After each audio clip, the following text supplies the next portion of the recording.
તો જય માતાજી, જય રામ સપી. તો કેમ છો મારા કલે જાઓ. આજે આપણો નકશો આંગણવાડીમાં જાય છે અને પૂછીએ કે તે ત્યાંથી શું શીખ્યો છે. નકશો, તારું નામ શું છે? તારા પપ્પા નામ શું છે? તારા પપ્પા નામ શું છે?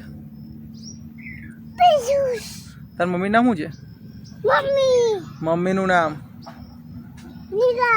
તારા દાદા નામ શું છે? દાદાનું નામ?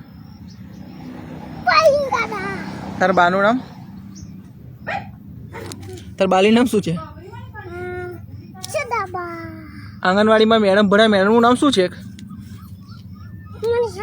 બીજી મેડમનું નામ શું છે? તારા ગામનું નામ શું છે? તાલુકો? તાલુકો? જિલ્લો? તારા ભાઈબંધનું નામ શું છે? હે? હસ્તી બોલ, સંભળાતું નહીં મને. કાર્તિક?